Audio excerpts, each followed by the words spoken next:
What's going on, you guys? Slim here with a new video today, and I'm here to profile my boy Pete Navarro's first place OTS championship deck profile. As you guys can see, he played SHADDOLL Invoked with a splash of artifacts. If you guys are new here, consider subscribing. Be sure to hit the notification bell. That way you guys will be notified whenever I upload. Yeah, this is totally awesome. I'm super happy for my boy Pete. He ended up getting his invite to nationals. For those of you that are unfamiliar, so in addition to regionals, you can play in your OTS championships, which is your official tournament stores.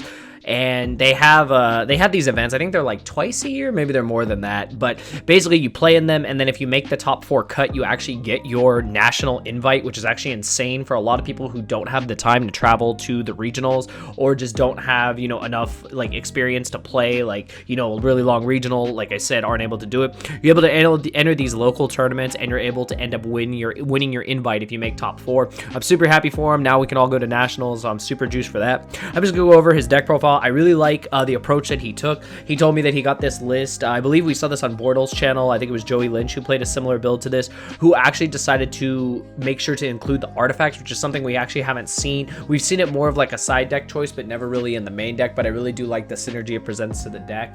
And we'll just go over it. This gives you guys another idea for SHADDOLL Invoked. I just profiled my own build, which is a very standard build, but I can tell you guys right now, I really like this build. I really like how, not only how it looks on paper, but testing it a little bit, like I really like how it works out. Being able to set up Winda and stuff like that, and then being able to summon Sanctum, activate Sanctum for Scythe is literally game. Your opponent can't play out of it, so it's pretty nuts. So we'll go into the main deck. So the main deck is a triple Alistair. Of course, you are playing the Invoked package. There's no reason not to. This card is so insane. Just a 1-card engine literally gets you to a fusion card, literally with Meltdown is nuts. Just helps you make your Invoked fusions in addition to everything else. The 2 copies of Scythe that goes with the 3 copies of Sanctum that are in the deck. So what I love about this is that first and foremost, Scythe literally just shuts down your opponent's entire turn. You literally flip Sanctum, summon Scythe. They literally cannot play. They cannot summon from the extra deck. If they don't have Ash for the Sanctum, they can't really do anything. Ash isn't even being played that much, so usually your Sanctum will connect.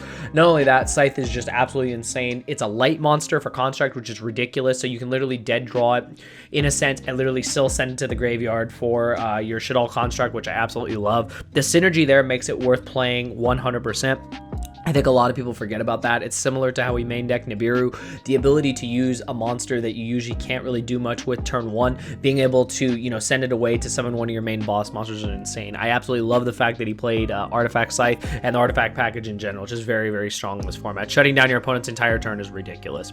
The 1 copy of Ariel, you only play 1 copy. This is very standard. Talked about this in my profile and just any profiles you see. You basically do this for the combo with the trap card and being able to flip stuff up and being able to you know, banish and then summon a banish SHADDOLL is really cool. Being able to summon like a banish construct 9 times out of 10 is awesome. You only need to play 1 copy though. The DD Crow effect might go off. It does DD Crow for 3, which is ridiculous. In late game, it can be absolutely detrimental to your opponent. So I do really like the 1 copy of that. The 2 copies of Nibiru. So you can still main deck this card in this deck. I really like this. I think a lot of players still play into Nibiru. People are not being as cautious as they used to be. Maybe now they will be. There was a time where people were just haphazardly summoning. You don't expect Nibiru, then you get Nibiru, and it basically ends your turn. Again, what I like about this is that it's a light for Construct, so that gives it extra synergy in this deck, whereas most decks couldn't get that extra mileage with it, so I really like it. On to the rest of the SHADDOLLs. The triple Wendy, this is standard. This is the best one in the deck. Just becomes any SHADDOLL you want. 2 copies of Beast. You don't need to play 3. Like you saw in my build, I play a lot of 2-ofs. I like the 2 Beasts. Being able to draw a card is cool, but usually you're just setting this later on in your combos, so you don't really need it going first. If you draw it, you can use it for Wind and draw cards, so that is pretty cool. The 1 copy of Dragon is very strong too. You need it for back row decks. You'll see that he's main decking some other cards here that help him out, cards like Mystic Mind, and help him out any problematic floodgates that might arise in any of the stun matchups. The 2 copies of Hedgehog, that's standard, and the triple copies of Squamata. We've already talked about this. Is the only other SHADDOLL you want to play 3 of because it's any SHADDOLL in your deck. So that's it for the monsters. For the spells, very standard. The triple copies of El Shaddoll Fusion, being able to fuse quick play on any of the player's turn is nuts. This card can just OTK out of nowhere. Being able to set this up, you know, set up your board and then go into a window on your opponent's turn is nuts. They just can't play, so it's ridiculous. The 1 copy of Foolish, because it basically becomes any SHADDOLL in your deck. The 2 copies of Invocation. So if you notice, he's not playing Desires in this deck, so by not playing Desires, you don't actually have to play 3 copies of Invocation. While I'm a huge advocate for Invocation, I was not playing the Artifact package, so I can definitely see why you would want to cut 1 copy to leave more room for, you know, that engine. 2 copies is perfectly fine because you're never going to banish them because you're not going to use Desires in the deck, so again, they come up, you're able to see them no matter what. So I like the 2 copies of that along with the 3 Meltdown. This very standard. It goes with the Alistair package. This card is just nuts. The opponent just not being able to respond to any of the fusion stuff you do is ridiculous. The 3 SHADDOLL fusion, this is like literally the best card in the deck. Like, you can play it going first, going second. It's just a blowout if it resolves. The opponent doesn't have a stop for it. It's just like ridiculous. You just get so much mileage off of it. One thing you'll notice too is that he's not playing cards like Trick Clown. He's not playing any kind of brick cards like that. Now, you could argue that Scythe or Nibiru could be a brick, but again, they have more mileage in grind games. They also can stop your opponent's entire turn in both of their own ways, and then being able to use them for construct is ridiculous. So he didn't play any bricky cards like that, but the 3 SHADDOLL fusion just resolving is just game.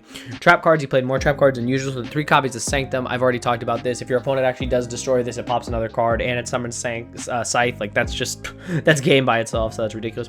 What I really like is the 3 copies of Dynamiscus. So not a lot of people were playing this. There was like maybe 1 copy in some people's decks. It was your 1 out to Mystic Mind. When you notice he's playing 3 copies. So the beauty of this card is that it banishes a problematic card on the board, which is huge. It's not sending a monster to the graveyard is huge, but being able to also trigger your SHADDOLLs, because it does let you discard. So being able to discard a SHADDOLL to the graveyard is super important. Getting stuff in the graveyard is also super important, and Dynamiscus is just a great card. Not only does it out Mystic Mind, but it outs any problematic card or floodgate that get in your way. So I'm a huge fan of this. I think we're definitely going to see this going forward in a lot more decks, because it gives you a lot of versatility in multiple matchups. So it's a great card to have in the main deck, along with the Res SHADDOLL Incarnation. You guys already know this card is great. You only need to play 1 copy. If you resolve this for its normal effect, you just keep looping your SHADDOLLs. If not, you just use it for the combo. Banishing, to change, position is great too. So this card is just amazing in this deck. You only need 1 copy. I know some people have talked about playing multiple, but I think 1 is fine. Again, you're not playing Desire, so you're never really going to lose it. If you draw it again, you can use it. So it's a really strong card. And then he ends the deck with 2 copies of Trap Trick, which I really like. So Trap Trick gives extra copies of Sanctum and extra copies of Dynamiscus in the deck, which is ridiculous. That being able to literally just shut off your opponent's turn is ridiculous. You draw a Trap Trick, you literally just banish a Sanctum, flip a Sanctum, Scythe, their turn ends, you just OTK them next turn. Same thing with Dynamiscus. They got a problematic card in the way, you just Trap Trick forward and just end their turn. So it's ridiculous. I really like this main deck. I think it's very solid. It was 40 cards, you guys already know.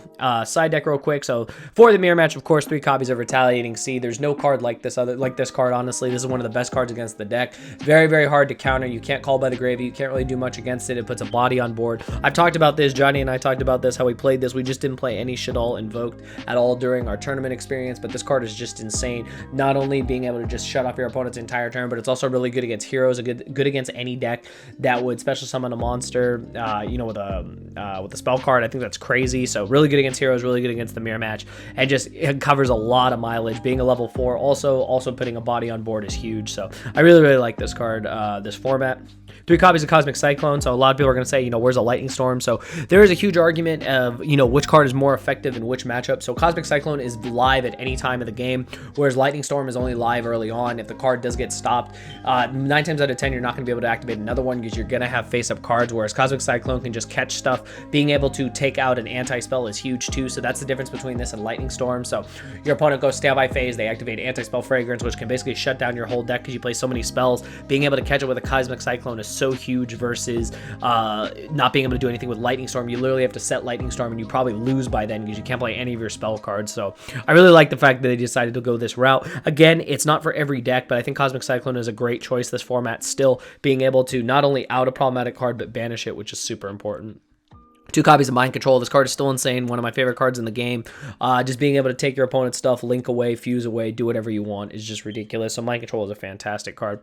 Triple copies of Super Poly. So you chose not to main deck it. To each his own. You can main deck it or you can side deck it. This card gets a lot of mileage in the mirror match, but it's not that good in every matchup. So you want to have it for the matchups that matter. If you notice, he is playing an extra deck card that does come up in multiple matchups. So card is really strong in certain matchups. So it's good to have. Another fusion card is always good to have. And then being able to battle phase Super Poly is usually game. So card is huge, especially in the mirror match. 3 copies of Evenly. This is standard, one of the best cards of this format. You need this. It just breaks every board, baits every negate, does everything.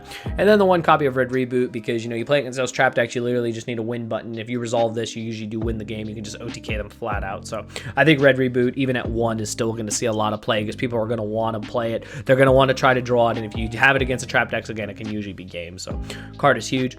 Then just on to the extra deck. So the 1 card that I was talking about earlier that he does play with Super Poly is the Earth Golem at Ignister. So a lot of people are starting to catch on to this card. So a lot of players usually like to use the Armaduke against spirals, but being able to take away the Trigate, I think you take away the Trigate and Napalooza or something like that. You take away 2 of the monsters, you make this. It's pretty cool. This card has a pretty nifty effect as well.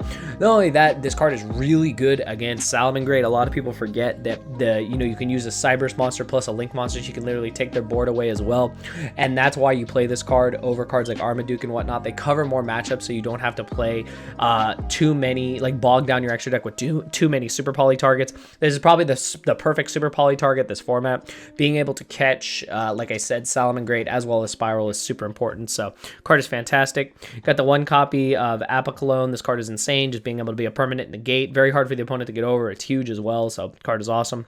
2 copies of Construct, very standard. 2 copies of Winda, very standard.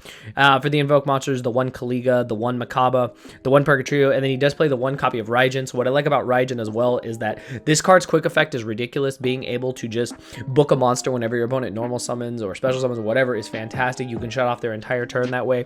They normal summon a monster, you literally book it. They can't go into their extra deck 9 times out of 10, so this card is great. A quick play Book of Moon in 2020 is still very strong, so this card is great. The 1 Cross Sheep, because it's one of the best cards in the extra deck. There's no denying this card just does so much in this deck, especially being able to just bring everything back and just do crazy combos with it is nuts. 1 copy to Gravity Controller. You're always making this card. You're always linking off your Construct or whatever, getting back your Shaddol Fusion, and then you keep going. This card's very hard for the opponent to out. Just really good. It recycles itself, and it's just a fantastic card overall. Plus, it's dark. The 1 Unicorn. I know people go back and forth whether this card is valuable or not. I myself played it. I like it in the mirror match. I like being able to spin away a problematic card instead of sending it to graveyard. Since the Shaddols get their recursion when they go to the graveyard, being able to spin it back to the extra deck is just more valuable. So this card is great.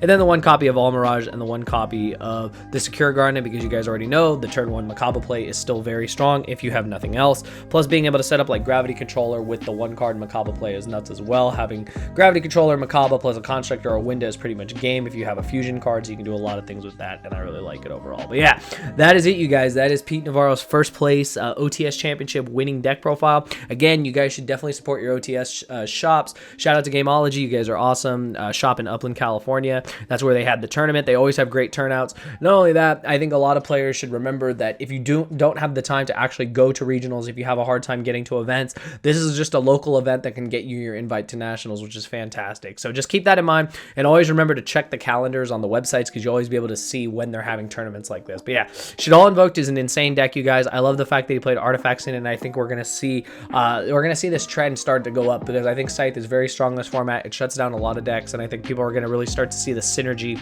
that it has here with Shaddolls like it did back in 2015, which is ridiculous. So I really like it. Hopefully you guys too. If you guys did, be sure to give it a thumbs up and let me know your thoughts, and I'll see you guys in the next video. Thank you for watching.